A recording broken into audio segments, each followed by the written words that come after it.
Hello friends, मैं हूं doctor नवीन चंद्रा और स्वागत करता हूं आपका अपने इस यूट्यूब चैनल जीएस वर्ल्ड पे। आज का हमारा टॉपिक है नादिर शाह, एक आक्रमणकारी।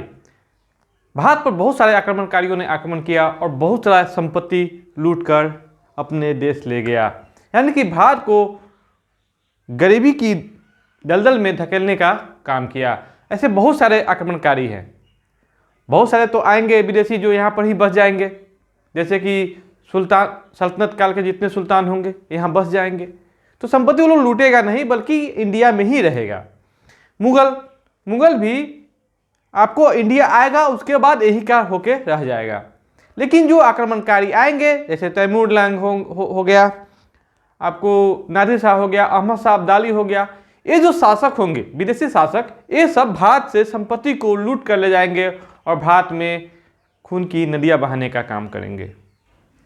तो इसी के तहत हम लोग आज अध्ययन करेंगे नादिर शाह एक आक्रमणकारी, और उसके बारे में बहुत सारी खूबियों को जानेंगे कि उसने भारत पर आक्रमण किया और कैसे कैसे यहाँ की सत्ता के साथ खिलवाड़ किया और फिर अपने साथ बहुत सारा संपत्ति और तख्ते ताउस, जिसको आप लोग मयूर सिंहासन कहते हैं, और कोहिनूर का हीरा, वो विश्व प्रसिद्ध कोहिनूर का हीरा भी अपने साथ ईरान ले गया। तो आते हैं हम लोग अपने टॉपिक पर। नादिर शाह एक आक्रमणकारी। इतिहास को जानने के दृष्टि से ये आपके लिए काफी उपयोगी होगा, क्योंकि इसमें नादिर शाह का हर वो पॉइंट को हमने ध्यान में रखने का काम किया है जो कि आपको किसी भी कॉम्पिटिटिव एग्जाम में पूछा जाएगा। सबसे पहले नादिर शाह कहाँ का शासक था? तो फारस का शासक था। फारस का शासक था। फारस। अब आते हैं ईरान का नेपोलियन भी इसे कहते हैं। नादिर शाह को हम लोग क्या पढ़ते हैं? ईरान का नेपोलियन। बराबर एग्जाम में सवाल आए हुए हैं कि ईरान का नेपोलियन किसे कहा जाता है, तो हम लोग क्या लिखते हैं? नादिर शाह।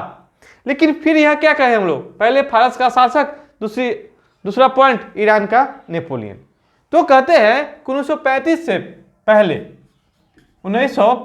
से पहले ईरान का नाम था फारस, और 35 के बाद यानी कि पर्सिया, इसको भी कहते हैं पर्सिया, ठीक है, और 35 के बाद इसका नाम हो गया ईरान।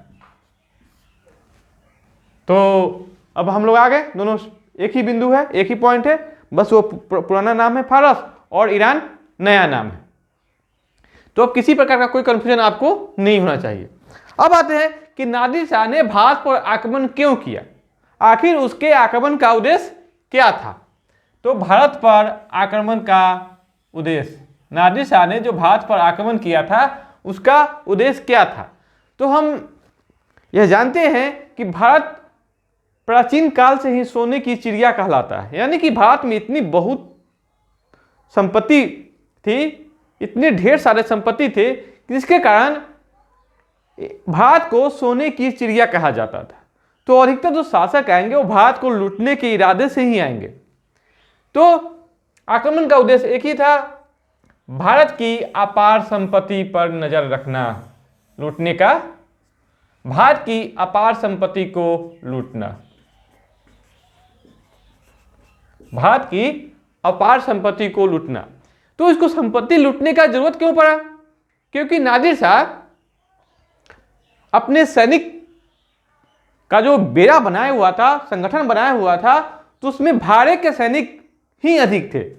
अब भाड़े के सैनिक को हमेशा अपने पक्ष में बनाए रखने के लिए पैसे की जरूरत थी, और वो पैसा वह इंडिया जीत कर पूरा करना चाहता था, इंडिया को लूट कर पूरा करना चाहता था। इसीलिए वह भाड़े की फौज को बनाए रखने के लिए भारत पर आक्रमण करना चाहता था और भारत से ढेर सारी संपत्ति को अपने देश ले जाना चाहता था, और उसी संपत्ति को लूटकर खुद भी अमीर बनना चाहता था।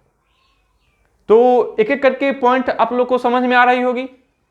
भारत की अपार संपत्ति को लूटना क्यों? तो भाड़े की फौज को बनाए रखने के लिए, अपनी आर्थिक स्थिति को सुदृढ़ करने के लिए भी, मजबूत करने के लिए भी।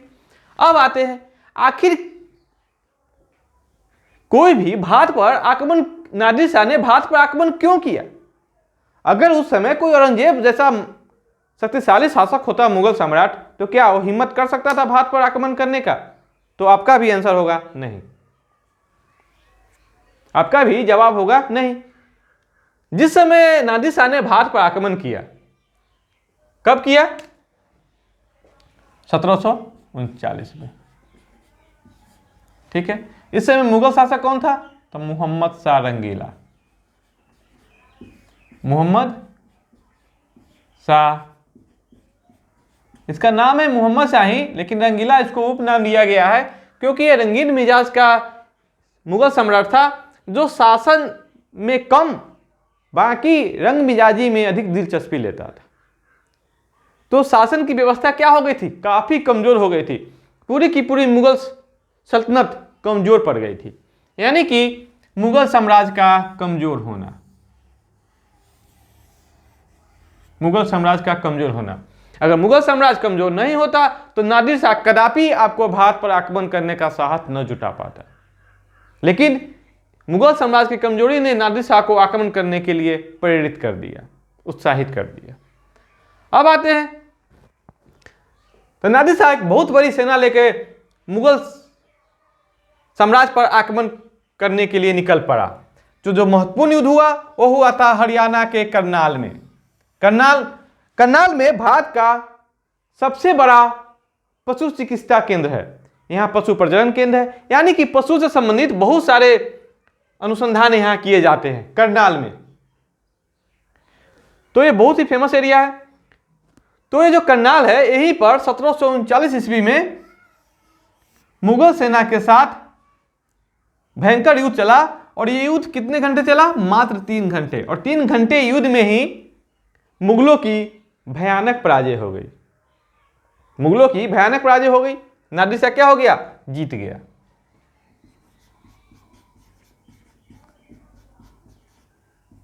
नादिर शाह की जीत, मोहम्मद शाह रंगीला की हार। अब आते हैं, कहते हैं जब वो भारत पर आक्रमण करने के लिए ईरान से वो निकल रहा था, तो अधिकतर मुगल दरबारियों को यह पता था कि वो भारत पर आक्रमण करने के लिए ही आ रहा है। इसलिए उसने मुगल सम्राट मोहम्मद शाह रंगीला को आगाह किया कि क्यों ना हम उसे भारत आने वाले अपने बॉर्डर पर ही उसको रोक दे। लेकिन मोहम्मद शाह रंगीला, हमने पहले ही भी बात करी है कि वो एक रंगीन मिजाज का व्यक्ति था। उसने इस ओर ध्यान ही नहीं दिया। वो एक ही बात कहता था, हुनूज दिल्ली दूर अस्त, हुनूज दिल्ली दूर अस्त। किसने कहा? तो मुगल सम्राट मोहम्मद शाह रंगीला ने। ये जो कथन है, इसका अर्थ होता है हुनूज दिल्ली अभी दूर है। ये लोग कहाँ था? दिल्ली था। मुगल सम्राट दिल्ली में रहते थे।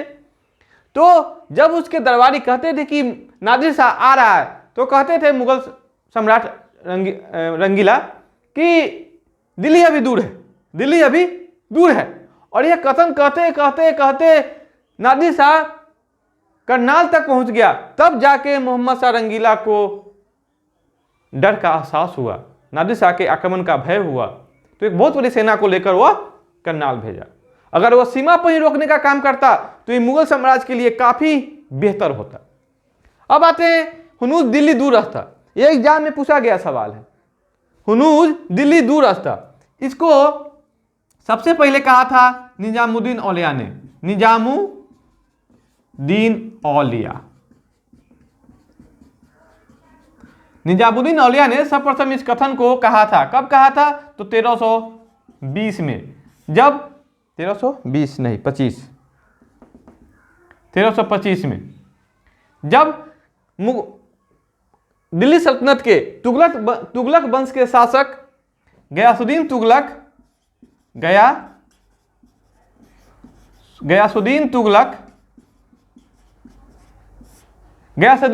ने यह बात कही थी कि जब हम बंगाल पर आक्रमण करने के बाद जब हम दिल्ली वापस आएंगे तो या तो हम दिल्ली जब वापस आएंगे तो या तो निजामुद्दीन औलिया दिल्ली को छोड़ दे, नहीं तो खुसरो शाह के द्वारा दी गई संपत्ति हमें वापस कर दे। तो निजामुद्दीन औलिया गयासुद्दीन तुगलक के धमकी से नहीं डरा। सुल्तान था गयासुद्दीन तुगलक, दिल्ली का, तुगलक वंश का, एमबीटी का पिता, लेकिन वह नहीं डरा। जब गयासुद्दीन तुगलक बंगाल को जीतकर दिल्ली आ रहा होता है तो निजामुद्दीन औलिया के पास एक खबर जा रहा होता है कि तुगलक साहब आ रहे हैं। तो निजामुद्दीन औलिया ने कहा कि हुनूद दिल्ली दूरस्त, माने कि अभी दिल्ली दूर है, और कहते हैं कि निजामुद्दीन औलिया का सांप गयासुद्दीन तुगलक को लग गया और वो दिल्ली पहुंचने से पहले ही मर गया। तो उसी कथन को दोहराने का काम किया था मोहम्मद शाह रंगीला ने नादिर शाह के आक्रमण के समय। ठीक है, तो इस पॉइंट को आप लोग नोट करेंगे और ध्यान रखेंगे। अब आते हैं करनाल युद्ध में मुगल सेनापति, मुगल पक्ष का जो महत्वपूर्ण सेनापति था, सेना था, वो देखेंगे। मुगल पक्ष का महत्वपूर्ण सेनापति लोग निजामुल मुल्क, ये आपको हैदराबाद का सूबेदार था। कहां का? आपको यह पता होना चाहिए कि सैयद बंधु का जब हम लोग अध्ययन कर रहे थे तो निजामुल मुल्क कहां चला गया था?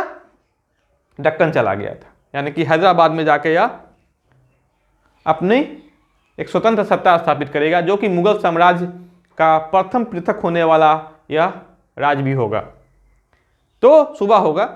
तो निजामुल मुल्क कहां का सूबेदार था? हैदराबाद का।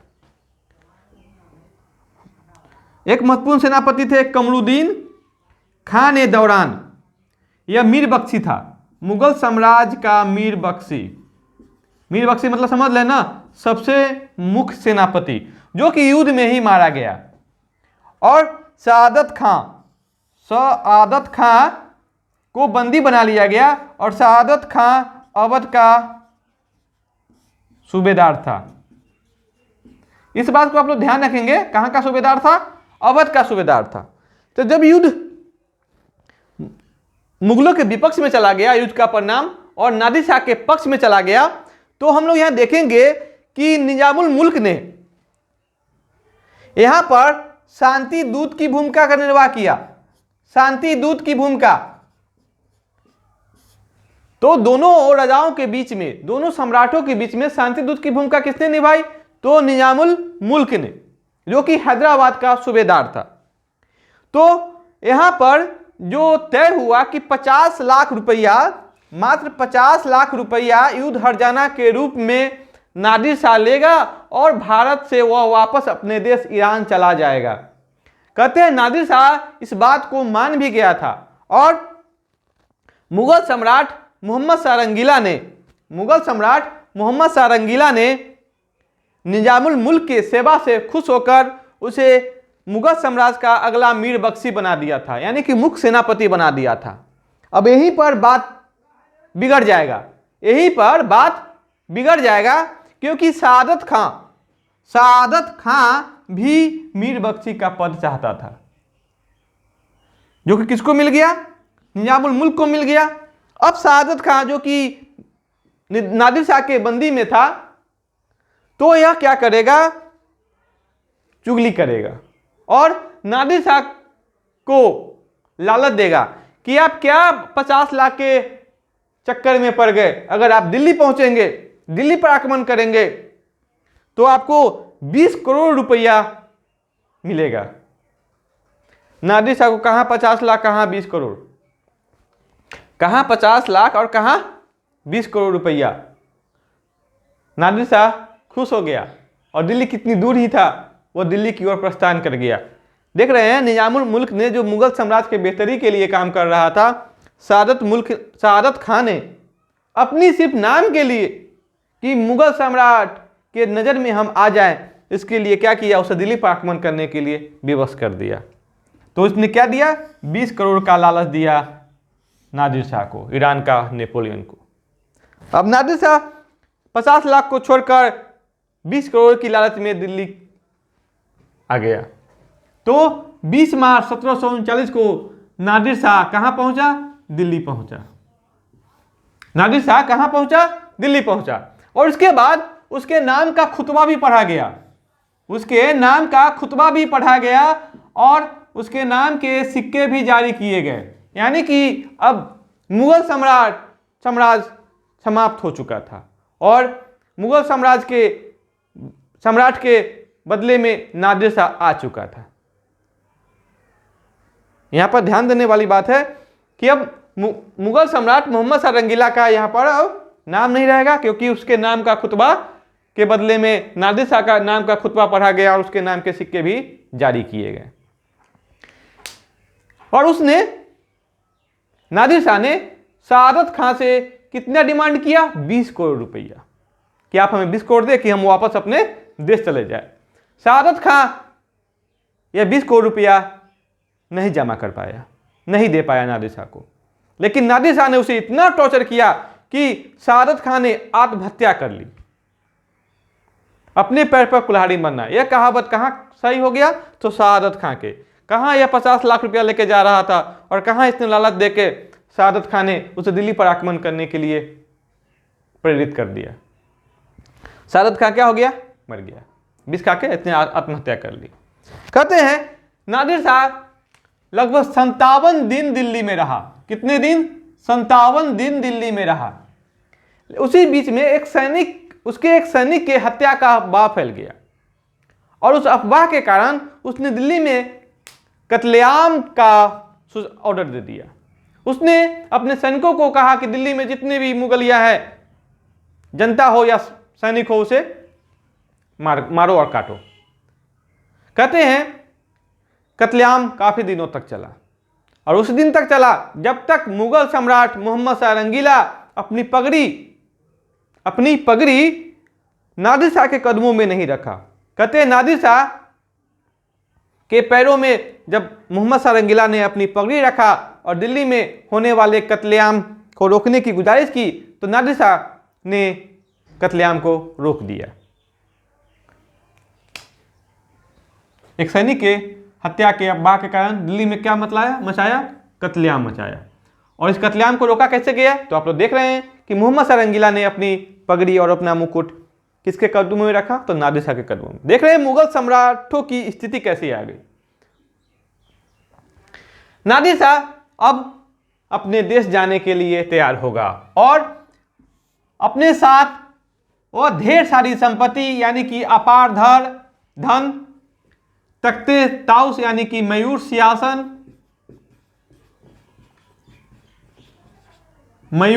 सिंहासन और विश्व का प्रसिद्ध कोहिनूर हीरा भी अपने साथ अपने देश ईरान लेके जाएगा। ठीक है, कहते हैं कोहिनूर हीरा, तो फिर आप वापस इंडिया आया और वह दिलीप सिंह के द्वारा फिर वह लंदन चला गया। लेकिन तख्ते ताउस यानी कि मयूर सिंहासन अभी भी ईरान के म्यूजियम में है। कहाँ है? तो ईरान के म्यूजियम में अभी भी है, ईरान के म्यूजियम में।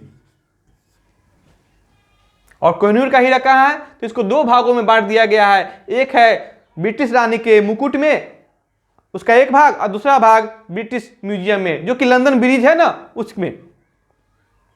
अब आते हैं नादिर शाह तो अपने साथ बहुत सारी संपत्ति, तख्ते ताउस यानी कि मयूर सिंहासन और कोहिनूर हीरा भी अपने साथ ईरान ले गया।